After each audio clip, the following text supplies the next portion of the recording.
entrañable carrera en la Facultad de Filosofía y Letras.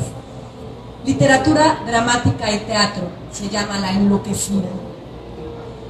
Yo lo conocí siendo él ya maestro de la fac. Hoy, en la prisa desbordada de la vida universitaria, una nueva vida universitaria, porque ahora somos parte del equipo de la Escuela de Artes de la Universidad Anáhuac, México Norte, siempre encontramos el momento para saludarnos con un abrazo, para compartir la mesa a la hora de la comida, para mandarnos buenas vibras envueltas en una cenita apresurada cuando nos cruzamos por el pasillo. Todo esto lo considero una dicha. De muy pequeña pensaba como un imposible el poder conocer y platicar con los autores de los libros que me gustaban. Era como si ellos fueran, como sus libros, seres de papel o de otro mundo, inalcanzables, etéreos, inexistentes. Por eso, cuando converso con Marco y reímos y descomponemos el mundo y lo volvemos a su lugar cuando llega el postre más o menos, me parece justamente una dicha. ¿No se me escucha? ¿Sí se me escucha o no se me escucha? Me parece justamente una dicha. Y resulta para mí un honor poder compartir con ustedes esta tarde el libro de Marco Novelo Villegas. 3114 es una obra dramática. Es el año del comienzo de la cuenta larga en la visión mesoamericana. Es el número del domicilio donde se esconden la abuela y la esposa de nuestro héroe. Es probablemente un año en el futuro en el que la sinrazón de la violencia nos ha dejado sin razones para existir y el sacrificio es lo más humano que nos queda. Paula Markovich, que es una cineasta México-argentina, cuando hablaba de su ópera prima El Premio, decía que el artista siempre se halla en su obra, a veces de maneras más evidentes que otras, pero siempre está ahí, decía ella. Yo, al leer la obra de Marco, le he descubierto, o mejor dicho, redescubierto. Y es verdad, está ahí. En algunos de los olores, de los deseos, de las pretensiones o de las transformaciones de sus personajes está Marco. Pero a la vez, como él mismo ha relatado al hablar de su proceso de escritura, a la vez ha dejado a sus personajes ser ellos mismos. Se ha sentado con ellos largamente y han charlado y han encontrado sus propios caminos dentro de la acción dramática. Camilo, Ivy, la abuela, señorita. Camilo, Ivy, la abuela, son habitantes de este mundo de sin razones que en medio de su aparente arbitrariedad e injusticia les hará descubrir quiénes son realmente. Hunahpu, Ishkuik, Ishmukane, seres mitológicos, nahuales, héroes. Lo que vemos de este mundo quizá no es precisamente eso que juramos que es, sino un umbral, una señal, un camino, una explicación. Queda aquí, pues, la obra de Marco para que descubramos que la mirada puede ir más allá de lo evidente. Muchas gracias por estar aquí.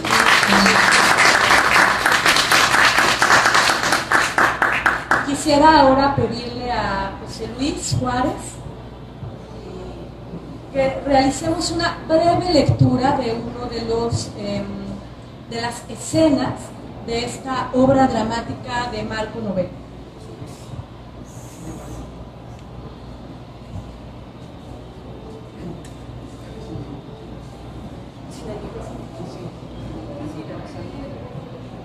Vamos a leerla sin micrófono.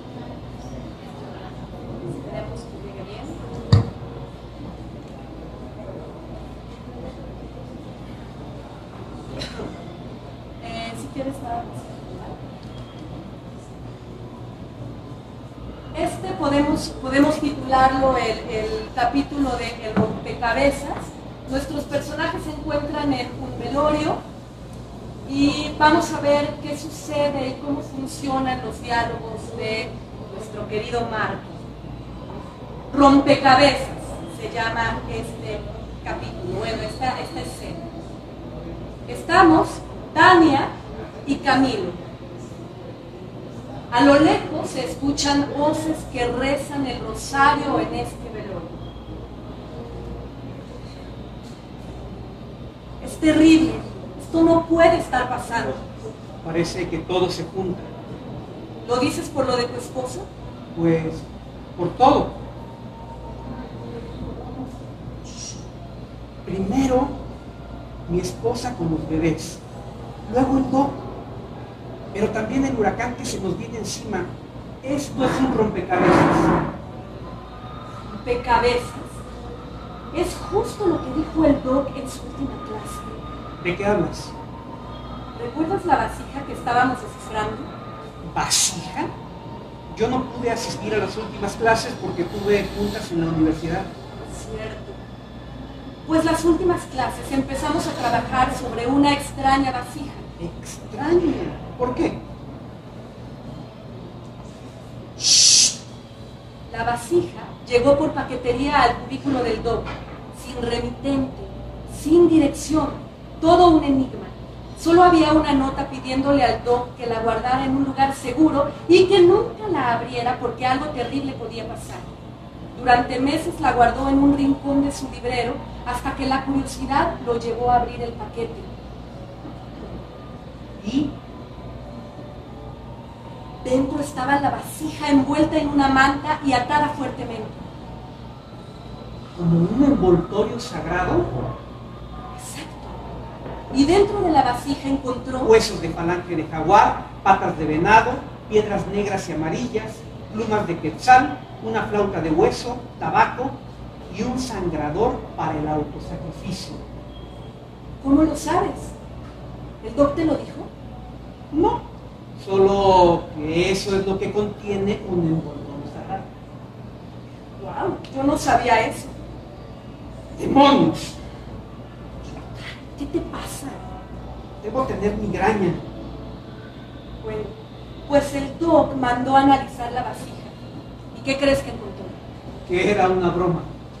No, que la vasija hace referencia a la fecha de inicio de la cuenta larga, en el 3114 a.C. y que proviene de la región de Toniná. ¿Y quién la envió? Ni idea. Pero las inscripciones hablan de lo que parecen pasajes del Popol Vuh y de la apertura de un umbral. ¿Un umbral? Sí, aunque el doc dijo que el estilo de la inscripción parecía un rompecabezas. El texto habla de una especie de umbral que permite el paso de una dimensión a otra. ¿Te imaginas? Suena muy hollywoodense, ¿no crees? Escéptico amargado. Pero, ¿están seguros que la vasija es auténtica? El doc pensaba que sí. Pero tú eres el experto en mitos. Toma. Esto lo desciframos la última clase. Voy a contestar afuera. Sí, claro, el experto. 4 ajau, 8 cuncú, junjunapu, gente nahual se transformó en jaguar y huyó con Squeak, princesa de Xibalbá. Camilo se queda pensativo. Aparece el doc, que para este momento ya está muerto, además, debo decir. Entonces, bueno, ahí es la lectura de esta pequeña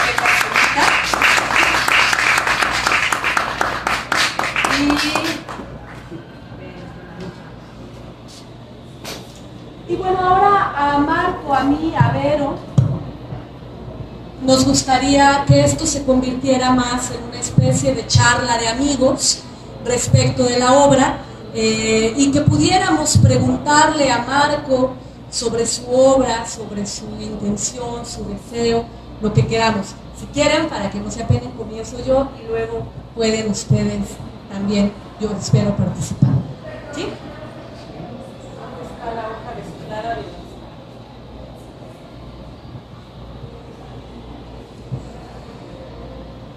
Bueno, Marco, ¿por qué eliges el mundo mitológico del Popol Vuh para abordar algunos de los dolores más actuales? Aparecen en la obra, por ejemplo, esta cuestión del crimen, del dolor por las desapariciones, por los decapitados, por la siempre castigada economía de los profesionistas, ¿no? ¿Por qué el Popol Vuh? ¿Por qué la mitología del Popol Vuh para hablar de estos particulares dolores? Claro que sí, con mucho gusto. Mira, hay un especialista en el estudio de las religiones y la mitología romano, Mircea Eliade, que decía que los mitos no son mentiras, sino historias sagradas que le dan sentido a la realidad. Entonces, esta obra yo la empecé a escribir hace algunos años, cuando empezó todo esto de la violencia, que había cabezas decapitadas por todos lados. Empezaron a encontrarse pues tumbas multitudinarias, clandestinas, asesinatos de migrantes por todos lados. Digamos que la violencia salió a las calles, ¿no? Hace algunos ayeres, y pues se ha mantenido.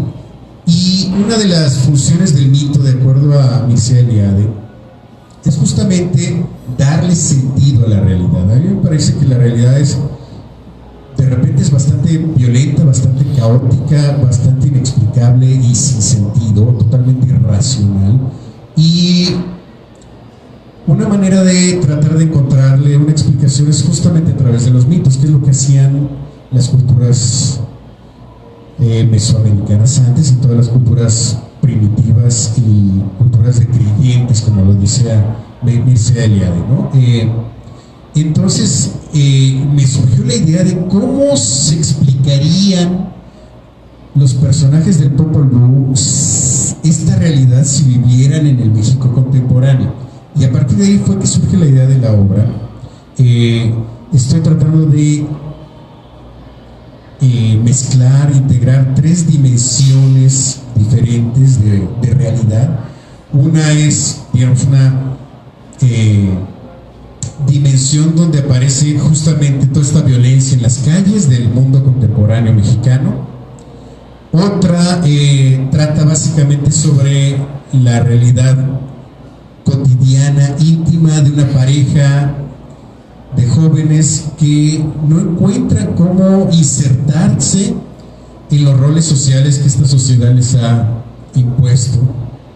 Y la tercera línea es justamente la mitología y los personajes del Popol Vuh, que es el libro que condensa de manera más completa y clara toda la cosmovisión de los pueblos mayas, en este caso de los quichés, y está integrada desde el principio de la creación hasta la llegada de los españoles, ¿no? Entonces digamos que es un texto bastante completo, que muchos especialistas lo consideran la Biblia de América.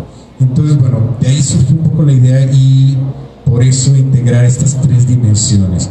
El teatro realista como que a mí no se me da mucho, entonces siempre necesito como un toque de fantasía, mitología, ciencia ficción para poder dar a entender lo que estoy buscando, ¿no? Ya, la última, lo prometo, y paso el micrófono. ¿Crees entonces que la obra artística, en este caso tu obra dramática, te libera de algunos dolores o explica algunas de las preguntas que surgen de esta violencia desmedida, de esta sinrazón, de este caos que parece envolvernos? Bueno, de alguna manera, cuando uno explica el sentido y le da sentido, pues sí hay como que un beneficio y una liberación, ¿no?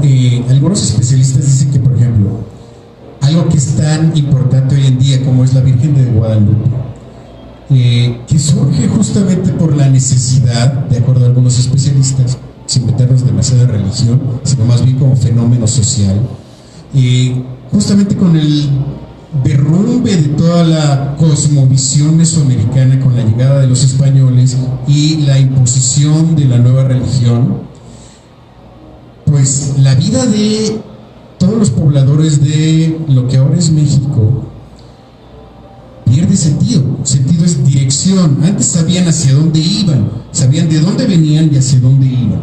A partir de este rompimiento, de esta ruptura violenta, eso desaparece y la gente deja de ser productiva, deja de tener el deseo de vivir y vagaban como zombies, de acuerdo a lo que decían, ¿no? Los historiadores. Y justamente es un parteaguas la aparición de la Virgen de Guadalupe, porque combina las dos cosmovisiones. La mesoamericana tiene muchos elementos metafóricos, simbólicos de las antiguas religiones, en donde apareces justamente en un cerro sagrado donde se adoraba a la diosa Tonantzin, y también tiene atributos de la Virgen María y de las vírgenes católicas, ¿no? Entonces se fusionan, hay un sincretismo en cuanto a las dos religiones ahí, y es cuando incluso en los símbolos, en las imágenes que ustedes pueden ver en la representación de la Virgen de Guadalupe, ¿no? Entonces ahí es cuando estas personas que habían dejado de tener sentido, dirección, razón para vivir, encuentran nuevamente algo que los dirige y los orienta, ¿no? Y ante eso, pues a lo largo de estos años, hoy en día es la creencia más fuerte que existe en este país. Incluso muchos especialistas piensan que se cree más en la Virgen de Guadalupe que en Cristo, por ejemplo, ¿no? Ha venido a ser un emblema, y de hecho no es gratuito que un cura que inicia la guerra de independencia, Hidalgo, toma como estandarte la imagen de la Virgen de Guadalupe para guiar a esa masa de personas que están buscando un nuevo futuro, ¿no? Me parece que no es gratuito. Hoy podríamos pensar como ciudadanos de la aldea global, de este mundo globalizado, con teléfonos celulares, dispositivos electrónicos, computadoras, que no tenemos el pensamiento mágico, y eso es verdaderamente un absurdo.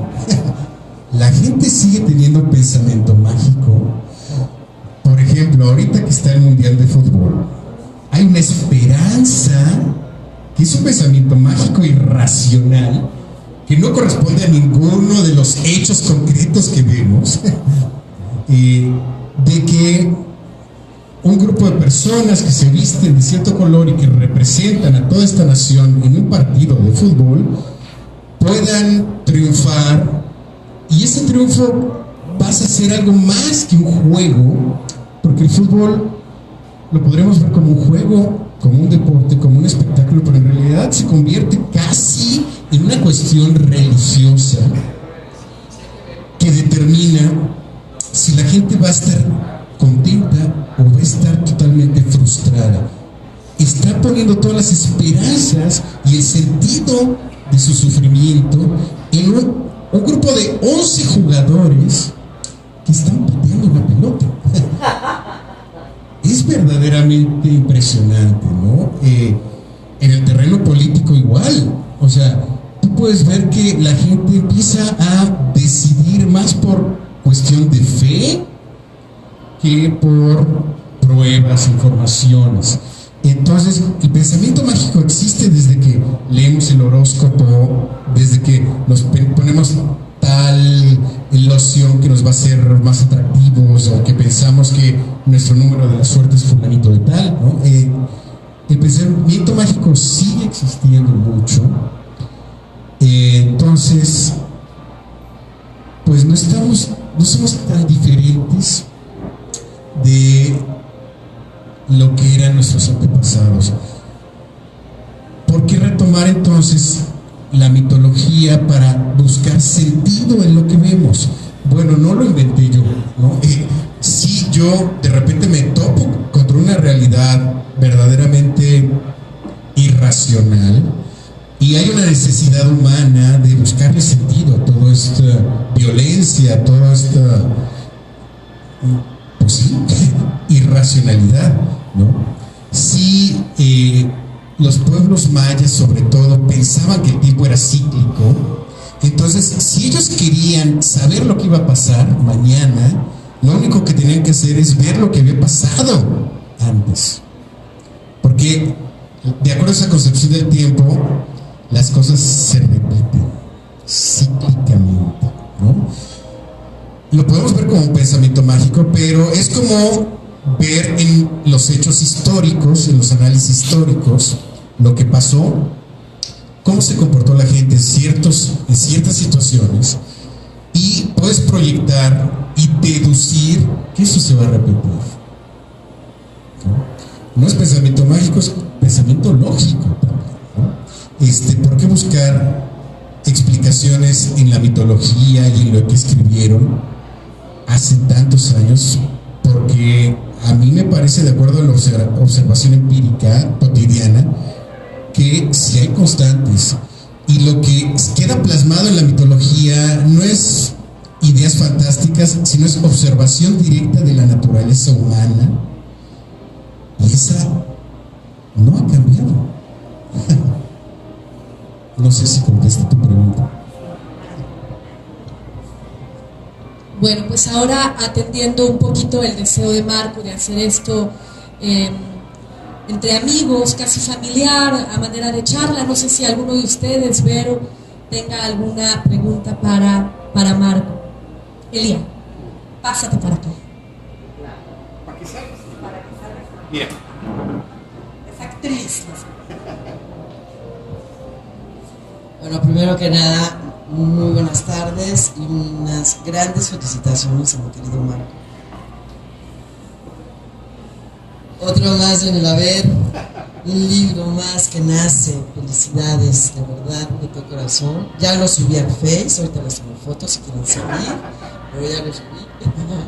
De verdad es un gran orgullo tener a un compañero, un colega tan talentoso y en el todo, todólogo, como sabíamos en aquellas épocas de la Facultad de Filosofía y Letras de la licenciatura de Literatura Dramática y Teatro.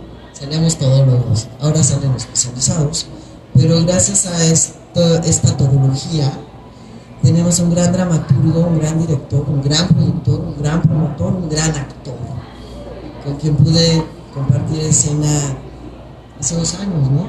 2016, una tarde de muertos teatral en el Otoño Cultural Iberoamericano en Huelva y Sevilla, en España, y aquí mismo también. Bueno, vamos a 3114. Yo, simplemente por comentar lo que nos platicabas hace rato de la guadalupana, es exactamente, considero, un fenómeno sociológico, tal como lo mencionaste, que ya trasciende la esfera de la religiosidad, al grado que tengo el privilegio de estar regalada con la amistad de grandes amigos judíos, y se dice guadalupanos, porque todo mexicano es guadalupano. Entonces ya trasciende incluso la religión católica y la cristiana, y ya, todos los mexicanos somos guadalupanos, aunque seas ateo. Así es. Entonces, ese fenómeno, ¿verdad? Y lo que decías, el estandarte que tomó Miguel Hidalgo, a la guadalupana, eso también era como para darle una torre a los hispanos colonialistas, porque su estandarte era la Virgen de los Remedios. Entonces, para darle la vuelta, igualito que pusieron ellos, ¿no? O sea, pusieron a la Guadalupe en vez de la Tonantzin, entonces ahora se las revidiamos, ¿no? Eres a la Guadalupe en vez de la Remedios. Bueno, al libro, al toro, yo quiero preguntarte, primero ofrecer mis disculpas por haber llegado tarde, que raro en esta ciudad, yo que soy súper puntual, se me atravesó Tlaloc en el camino y fue infalible. Bueno, entonces no sé de qué va, por eso vine, me interesa muchísimo. Imaginé que eran varias obras de teatro cortas, pero es una sola obra de teatro, pero dividida en... Bueno, yo le doy nombre a cada, son como cuadros, como yo los estoy visualizando más que escenas propiamente, y sí es una sola obra de teatro a lo largo de todo el libro. Y tengo que pagar derechos de autor para montarla con los alumnos el semestre que viene. Está grabado. Fantástico, la puedo montar. ¿Cuántos personajes son? Son 7 personajes, sí. Son creo que 4 hombres y 3 mujeres. Bueno, yo ya he terminado. Bueno, pues yo puedo seguir, preguntándole a Marco un montón de cosas. El género ya no lo dijo. Me recuerda todo lo que estás hablando de lo que estamos viviendo actualmente, que es una cosa impresionante. Este huracán vertiginoso de tecnología que nos apabulla, ¿no? Y de novedades, innovaciones, y más novedades, y más innovaciones, y de pronto, si no estás al día con la tecnología, ya te sientes perdido, incluso aunque tengas un buen IQ, tú te puedes sentir un perfecto imbécil, porque ¿cómo te comunicas actualmente, no? Si no estás al día de la tecnología. Bueno, y me recuerda mucho cómo la ciencia ficción se ha convertido en premonitorio. Es increíble que lo que leemos en ciencia ficción poco a poco lo vamos viviendo en la realidad. Es una cosa impresionante.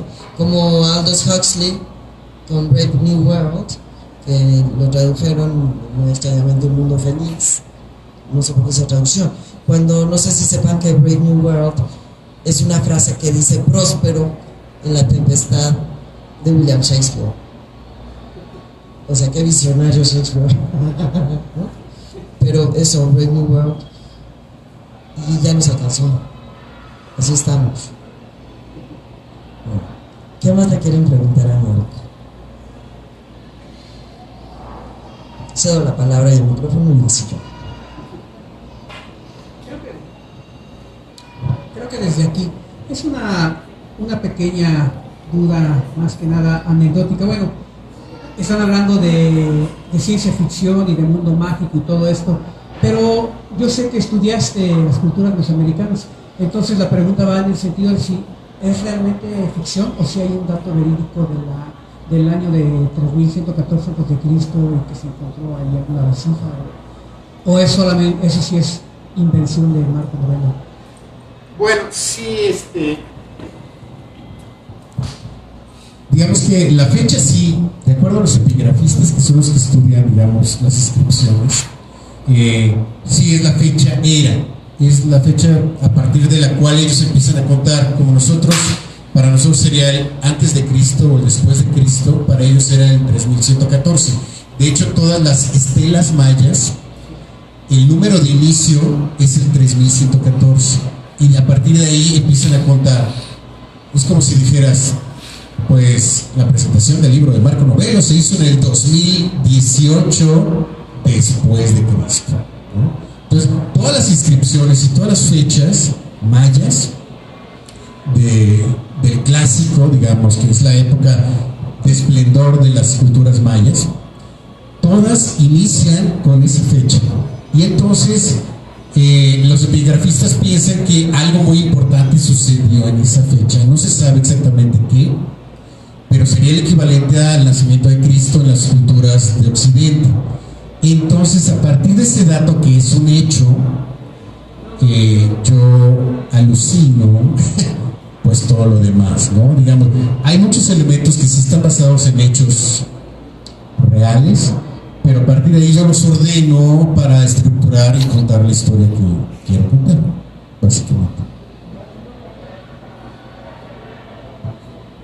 Pero tú querías hacer algunas preguntas. Ya. ¿No? Ya las hice, gracias. Ya las hice. Ya. Ok. ¿Alguien más que quiera conversar con el maestro y autor Marco Novelo? Ok, maestro, yo solo le quiero preguntar, ¿cuándo la va a montar?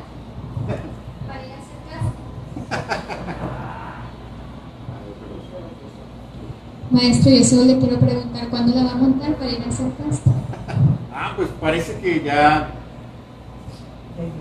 También la doctora Elia Domensáenz se está apuntando para trabajarlo. Entonces, podrías preguntarle a Elia, ¿no? Ahorita yo no tenía ningún plan para esto. Últimamente me he estado dedicando más al trabajo dramatúrgico y literario. Sigo escribiendo, tengo un blog que se llama Las Salidas del Tiempo, donde más o menos cada 15 días aparece una nueva historia, y ahorita estoy trabajando una serie, un serial. Ahorita vamos en la sexta historia, el sexto capítulo, digamos, que está estructurado en base a una línea argumental que va continuada de un cuento a otro, pero son cuentos unitarios también, ¿no? Que empiezan y terminan en sí mismos, de alrededor de 2000 palabras. Estos son cuentos, no es teatro propiamente, aunque me han dicho que es muy teatral también. Y básicamente son las aventuras de una ficticia oficina de salvamento arqueológico, que es una rama secreta de la Marina Mexicana, que se dedica a contener, pues se dedica a la criptozoología, digamos, que es esta pseudociencia que trata sobre las criaturas fantásticas y mitológicas. Entonces, como vivimos sobre una ciudad sagrada, el centro de la Ciudad de México está construido sobre una ciudad sagrada. De acuerdo a esta idea, hay dioses allá abajo que de repente salen, y esta oficina de salvamento arqueológico se dedica, de hecho hay un personaje que se llama Medusa, que se dedica a convertir en piedra a los dioses, y son los que vemos en los museos, ¿no? Pero originalmente aparecen como dioses reales. Entonces, bueno, de eso se trata un poco este serial de cuentos, que eventualmente espero se conviertan en un nuevo libro, ¿no?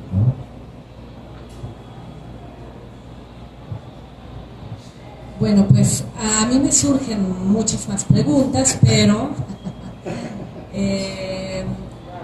yo creo que con una más podremos tener para que ustedes pasen a conocer los libros y a adquirirlos, a leerlos.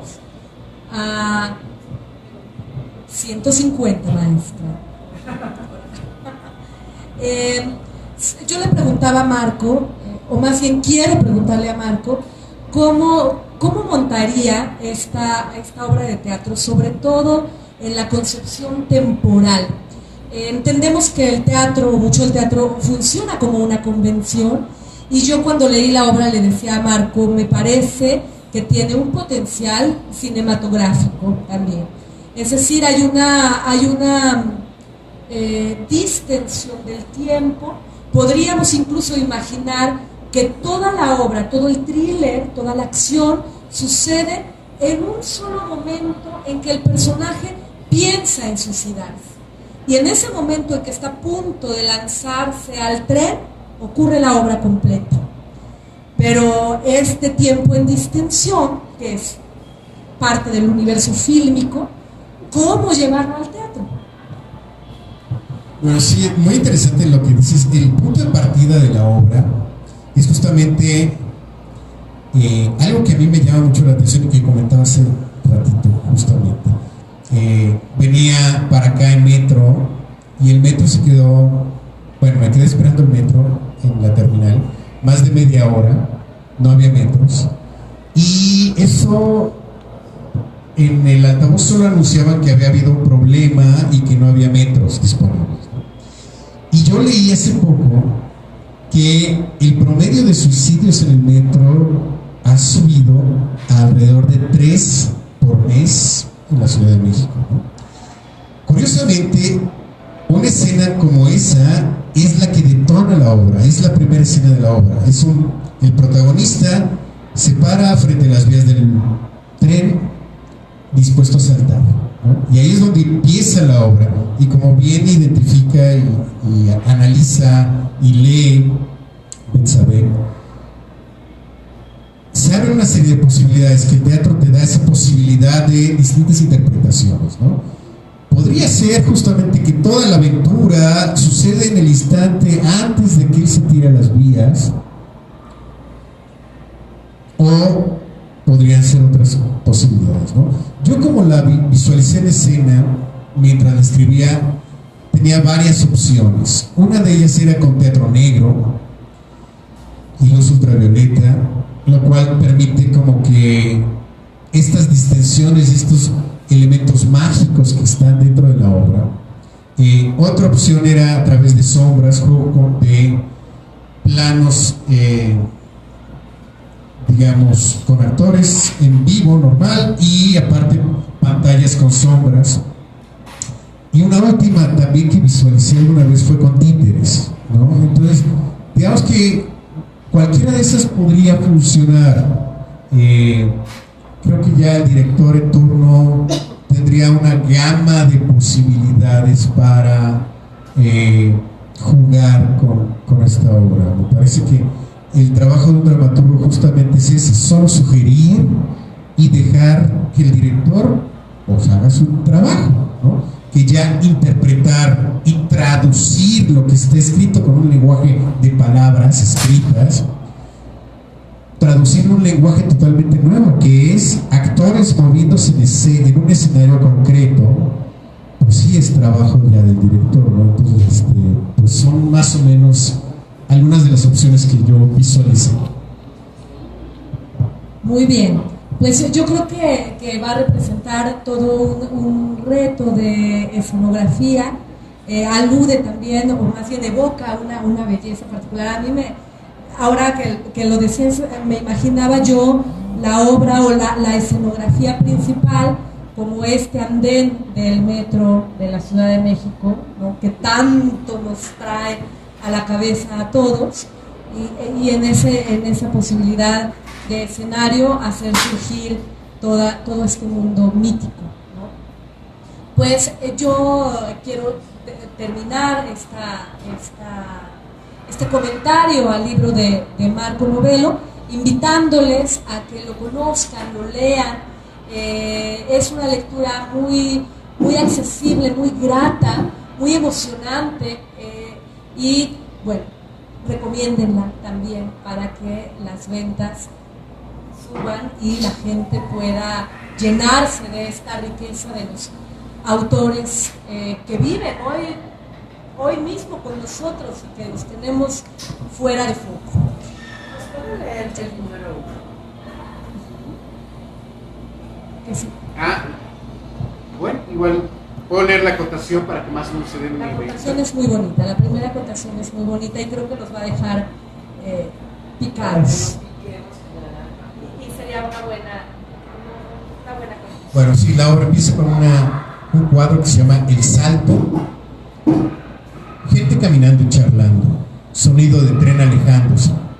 Camilo entra, se le caen las llaves, las levanta, las observa un momento y las deja caer de nuevo. Sigue caminando, se para al borde del andén. Un tren se acerca. Camilo mira hacia el tren.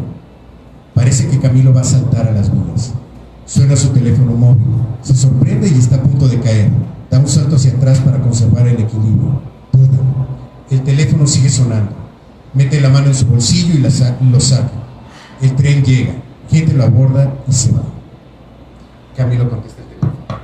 Entonces, bueno, ahí digamos, tenemos justamente la premisa de inicio de ¿qué tiene que pasarle a alguien que tome la decisión de saltar a unas vías del tren? Y creo que yo, como dramaturgo, construyo, leyendo a Julio Cortázar, él decía que un cuento es una estructura redonda, tiene que abrir y cerrar en un lapso muy breve. Normalmente dice, un buen cuento debe poderse leer de una sola tirada, ¿no? Otro especialista también en esto decía que los géneros más cercanos son el cuento y el teatro. Y unas premisas básicas para la construcción del cuento, que yo aplico mucho para en general mis textos, es tener un arranque arranque intrigante, un desarrollo creciente y un final sorprendente. Eso me parece que está en la obra, ¿no? Y